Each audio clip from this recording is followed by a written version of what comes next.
Ah, what a beautiful sunny day. Birds are chirping, nothing else in the world. Oh my god. Yeah, I don't know either. Ender really wanted me to show that. Anyways, it's that time again. So we're actually not in the housing lobby. I'm sure you can tell by now. We are in the housing 2 lobby, which isn't quite ready yet, but I think you get the idea. Anyways, we got a lot to show you, and I'm really going to waste no time. We're going to get right into it. Alright, so we're going to go join my house by going up to the My House NPC. As you can see, it's right here, and we're just going to click to join it. Now that we're in, I'm going to showcase you some of the newer features. So before we get started, I want to ask you a question. What's in pretty much every single house? Holograms, right? Well, in Housing 2, they're completely done and ready. If we go to our housing menu, go to items, and then go to our hologram, we can then place it down right here, and it looks pretty much identical to the housing hologram. Except when we click on it, you'll see 2 new additions. Well, actually, you'll probably only see 1, but there is 2, I promise. For starters, just like housing, we can left click to edit, right click to remove, as well as add new lines. I'll add hello, and you can see it pops up right there. Now the first new thing is line spacing. Currently it's set to 0.45, but we can actually change this. So let's do 0.02. That would mean that they are very condensed in together. Alternatively, we can do a high number like 1, and now they're super far apart. The value 0.258 pretty much puts them on top of each other, which might actually let you do some pretty cool pixel art. You definitely can. And you might notice here the other feature is that we actually have way more lines. Housing is defaulted to just 5, but in Housing 2, we have up to 10. And there's only 8 here, but I promise there is definitely 10, as you can see here. And, okay, there's a bug. Never mind, it's 14. Someone changed it, I don't know when. And, of course, it supports placeholders, so the random int placeholder right here, as well as the player.name, and it's showcasing perfectly fine. In the last episode, I showcased NPCs, but there's been new stuff added to them. If we click our NPC down, we have Baldric here. We can open them up, and you can see some new stuff here. We have a new setting right here for navigation, and this is what I've wanted on the actual housing for so long. NPCs have gone from boring e-girls to e-girls that can follow you, find you, and murder your family. If we open this up, we have a few different modes in here. Stationary, which is what it's on right now and doesn't move. But we also have player, path, and wander. I'll showcase wander first, and all this does is have there he goes. The NPC will start to just wander around in random directions. If we click on him, it does have some settings. For example, we have the speed at which it moves. We'll turn that up real quick. As you can see, it goes a little bit faster. There we go faster. Okay, now I can't catch him to change the settings. We have the delay, which is the amount of time in between it will find a new path to wander to, as well as the range from the X and Y to which it will wander from. So in this case, it can go 25 blocks northeast, south, and west. I've got you in my sights. And 3 blocks up or down. Let's set him back to stationary so I can just mess with him easier. Go back to navigation. We also have player, and this is basically just what you think it is. If we set the speed down, he'll literally just follow me. So we can go anywhere, and he'll just follow me. I'm actually curious, though. I didn't get to test. I want to see how far he'll follow me to. Oh, so he's pretty much gone, so let's get a new one. We got Connor Linfoot here, and we'll open up the navigation. We'll go to path this time. Path has speed, but it also has the path setting, which, if you right-click a block, you can add a point, and you can left-click to remove the last point. So let's click on this, and now we can right-click to add a point. As you can see, he walks over there. Now let's put another point here, and what he'll do is walk back and forth between these 2 points. We can also add one here, and he'll start to go in a triangle. As you can see here, he's going in a triangle. And we can right-click the air to remove our path. So now, as you can see, he has no path, so he's just standing there. The final addition to NPCs is skins. Now before we open this menu, I want to tell you that obviously you know on housing, there's a lot of skins, but So what if we added 3,560 skins? Yeah, I could pretty much scroll through this all day. There's so many skins here, I don't think you'll ever need to find another one again. And if for some reason... Wait. What is this? There's so many skins here that I genuinely think you'll always get the skin that you want. But just in case you can't find a specific one, you can go to the custom skin and enter a UUID. I'll choose this GIF man because I think he's kind of interesting. Next up, we have regions. I'm going to select these 2 points right here, and you'll notice this really nice looking particle here. If we go to our housing menu, go to systems and regions, we can create a region. I'll just call this test. And we'll add an entry action that will just send a title with the default stuff. And now when we enter, we get the title message. Yeah, I mean, that's it. I don't really know what else you want for regions. I personally have some ideas to add to this, and I definitely will at some point, but the base function for regions taken basically just from housing is here. Okay, placeholder time. On housing, you know that you can use oh my god. On housing, you know that you can use placeholders for a bunch of cool stuff. Now Ender went a bit overload and decided to just literally do everything he could think of. If I do /placeholders, then you can see we have a ton more. We have the basic ones up here that you can definitely find on housing, but it's when we start to scroll down, you'll see some stuff that's a little bit different. Here are some of my favorite placeholders, and I'm just calling them event placeholders. So we all know about these event actions here, but let's take the chat message event for an example. On the chat message, if we just send the placeholder, so event.chat/message, then you will see that whenever we send a message, it'll just relay it back to us. So you can set this to stats, do certain stuff based off what certain people say. You can add a chat blacklist, etc., which I think is really cool. There's also other for the attack event, getting the attacker, the victim, and the victim type, whether it's an NPC or maybe, I don't know, slime. The change event, which just happens when I'm pretty sure you change an item in your hotbar. We got the previous slot, the new slot, the previous item, the new item, the previous item type. We have the new item type. I mean, there's so much stuff here. Also, one of my favorites is the raycasting. So what raycasting is it pretty much shoots a beam out from where you're looking, and depending on what it hits, you can get whatever it hits. I was originally planning on coming back to this later in the video, but I think it would be cool if I showcase it now. We have the Diddy Finder item here, and basically what it does, I can show you the actions inside of it. And yes, there is item actions now, we'll come back to this. We can go into our left click actions and find a conditional here. Inside the conditions, we can see that our placeholder is raycast.entity/8, and 8 is the range. If I look at Diddy here and I left click, you can see it prints out Diddy in the chat and we get a small little effect. Versus if I'm looking away from Diddy, it says no Diddy. And that is raycasting.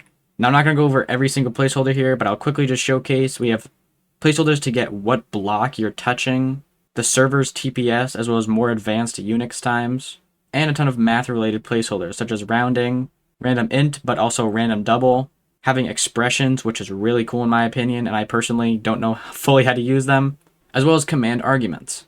If I go to my housing menu and go to systems and then commands, I have a test command here, and before we get into the actions, I'm going to right click to edit, showing the new edit arguments section of commands, I guess you want to call it. So we can click on this, and right now I have an argument 0 for just the type of string, and we can add an argument, whether it's a player, a string, an int, a double, or a boolean. But now I'll show you what's inside. So inside here we have a conditional that checks if the placeholder command.arg/0, so the first argument and it's 0 indexed. We check this to see if it's hello, and I'll show you what happens when we do that. So let's do the /test command, and it'll say okay because we didn't do anything else. But if I say hello, then it'll say why hello there. You definitely do some cool stuff with this. So instead of having a command for pretty much every single action, you can have like maybe an admin command that's just like admin and then, I don't know, something like start game or end game or stuff like that. I'm not the creative one, that's up to you guys. Next, I want to talk about the new actions, but there's a specific action I think we should focus on, and that's the new particle action. I'm going to create an NPC here just to show you what it looks like. I'm going to go to click actions and add the new particle action. We can go inside here and you can see we have a lot of settings for this. Now, obviously we have the particle, so let's try to find something fun. We'll do maybe the dripping lava particle. We can choose the type, so this would be line, circle, curve, or square. For now, I'm going to stick with line, and then we'll go and see the location as well as the direction we want to shoot it in. So the location, we'll just do the invoker's location. That's where I am, that's fine. And we can choose the direction. We'll just keep it on forward so we can see it a bit better. We can choose the radius or length. Now, if we're using circle or square, that's where the radius comes in. Otherwise, the length is just how far it shoots for. We have the amount of particles that spawn on the locations, and if we should have it visible to everyone. So you can have it just for the client. Let's right click this NPC, and as you can see, it shoots out a little beam. Before this video, I made an item, I call it the lightning shooter. Actually, now that I think about it, it's less of that and more of a really cool example of what you can do with the new particle actions. What this does is wherever I am, it has different circles that come up from the bottom. While this is like incredibly simple, it really shows that you can do some really, really sick effects with this. I feel like when this releases, I'm so excited to see what you guys can do with it. Now, if I went over every single action that was added, it would take a hot minute. So I'm just going to showcase you what they are and give you a quick rundown of what they do. Besides copying over some of the other housing actions, like the change group action, which, let's be honest, we don't want to see, we have some new ones to show you. The repeat action lets you repeat multiple actions multiple times. If we go inside here, we can choose the amount of times it happens as well as the actions that run inside of it. The explode action creates a large explosion at a specific location. You can choose the location as well as the power it emits. Remove item is from housing, but it has a new change that lets you choose the slot it should remove the item from. Now, I have a secret to tell you guys. Everything I've shown you so far was made by Ender.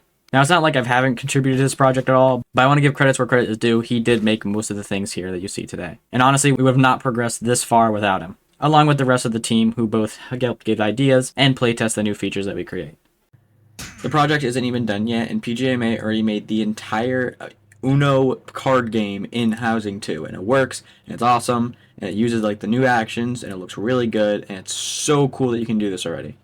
But don't worry, this is not the end. We still have more to show you. For starters, we are back in the housing lobby, and as you can see, we have 3 items here. Now, these are just shortcuts to the browser, my houses, and random house item, but with the rest of the lobby stuff, we also have cookies. Custom menus was a really huge add-on to housing, and they're in housing too. So we go to systems and go to custom menus. I created a menu here called test menu, and we can open it up. And for the most part, it's the exact same thing as housing, but where it gets a little bit different is these 2 items right here. First, we have the refresh rate. Now, instead of having to reopen the menu in housing, it'll automatically refresh the items and placeholders here. And you can set how often this happens. In the edit menu elements item, we have some different stuff in here. If we open this up, we'll have nothing in here. So we're going to want to drag an item that we create into the inventory. As soon as we put it in, you can see there's some changes. For starters, we can left click to pick the item up to move it around or bring it back. But we can also right click to edit the actions and shift click to remove the item, which just brings it back to your inventory. But that's not the cool part. The actions are the cool part. If we right click this, we can add an action. And for the most part, it looks pretty much the same. But if we go inside conditional and go inside the conditions, you will see that we have a new condition, the click type requirement. Now your first thoughts are probably, okay, great. Now we can run specific actions if we are left clicking, right clicking, or maybe even shift clicking on an item. I thought the same thing until I clicked on it and saw what Ender did. There is left and right click, but there's a bit more than that. We have left click, right click, shift left click, right click, shift right click, window left border, I don't even know what that means, window right border, middle click, number key, if the player double clicks, drops it, control drops it, they're in, create, what? Swaps it to their offhand? How do they even do that? And unknown. So now let's create a quick condition that has it so if they right click, we'll send a message that just says hello world. Opening up this menu, we can now left click on the item and you can see that nothing happens. But if we right click, we get a message. So yeah, custom menus have been pushed to the next level. There's a lot more you can do with them. Now before we end it off there, I'm sure you saw in the beginning of the video, but I'll showcase it more now. We have the /edit command that lets you edit the item that you're currently holding. Now most of this is just from housing. We have the rename item, edit lore, edit enchantments, as well as the item flags. But the most important part is probably the actions. Clicking on this, we have a menu with subcategories of 5 different menus. Instead of happening only when the player right clicks, we can now run actions if the player left clicks, right clicks, drops it, drops a stack, as well as switches to their offhand. And these just let you run normal actions like in housing. I'm so proud of the team. We've done so much work so far. I think it's going so well. At this pace, we can probably get a beta to you guys out relatively soon, but I don't want to promise anything. But just know that we are working hard, or Ender is working hard. But yeah, that's pretty much all I want to show you guys in this video. And yeah, we're going to end off here. Thanks for watching. Okay, so I coded this thing, and what it's supposed to do is basically there's a 1% chance that a trash can, there it is, that a trash can has a bald head on it.